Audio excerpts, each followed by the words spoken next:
Hey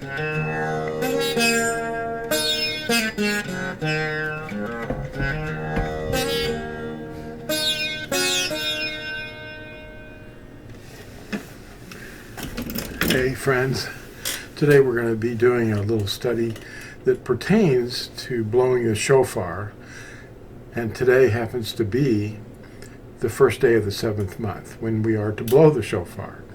And it's to lift up your voice in another way and proclaim to my people their transgressions. So we're going to study this today.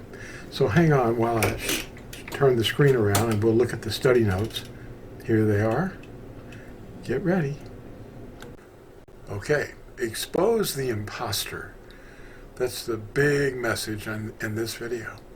It's a message for Yom Teruah, which is actually the Hebrew name of the day that we call Yom Teruah for the shout, the last shout. And we practice that each year with a shofar blowing, as we're commanded to at Uikra or Leviticus 23.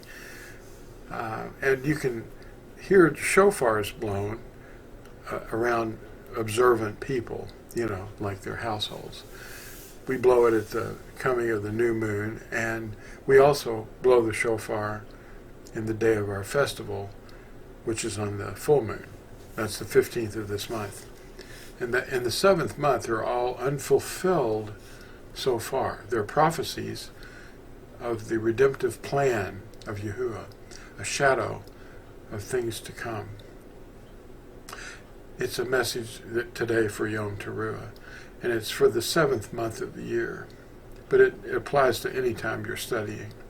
Yashayahu, the one they call Isaiah, that's what the scholars call him. 58, verse 1. Cry aloud, do not spare. Lift up your voice like a ram's horn. Declare to my people their transgression, and the house of Jacob their sins. What might that apply to? Well, it's certainly going to involve avoiding his name and disobeying his commandments. We stand together as we wait for the real Yahusha, the Torah observant one that Christians never knew exists. They're waiting for someone else. They even have a different name for him.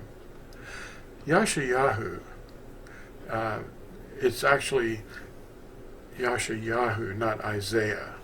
He's the one that is writing this. But he's writing it from the perspective of Yahuwah, in the voice of Yahuwah. Now the word Yahusha, which is Hebrew word H3091 in your concordance. Of course, it has vowel distortions because they changed the actual progression of the vowels, because Hebrew does have vowels, but they added vowels thinking that there were no vowels. It's kind of complicated. But the name Husha was the original follower of the one they call Moses.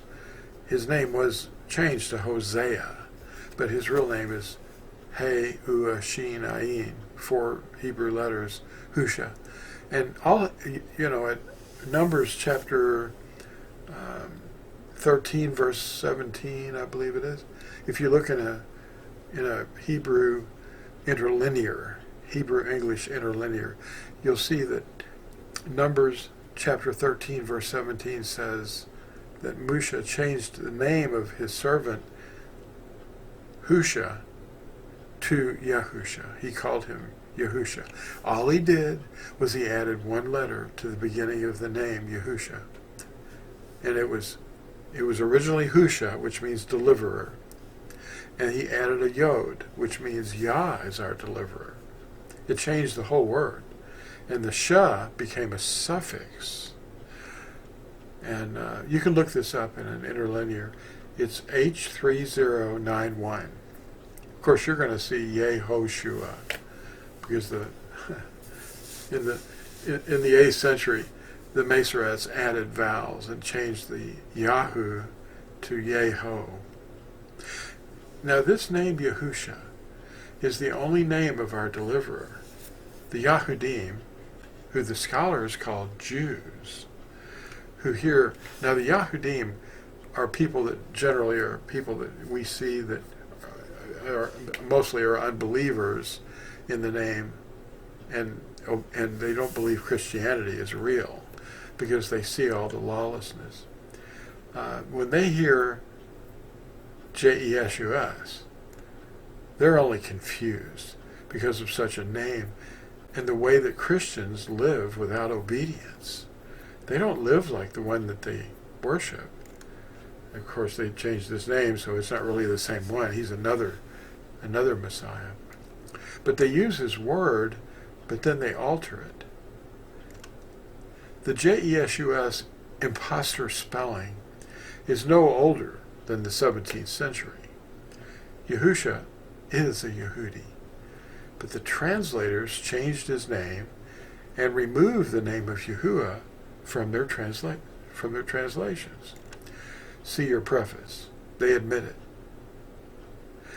Yahusha and Yahuwah are one and the same being, and through him everything seen and unseen were created for him. The Messiah people expect will never come, and the one that's coming they never expected. Look at Psalm 79 verse 6 and take this to heart.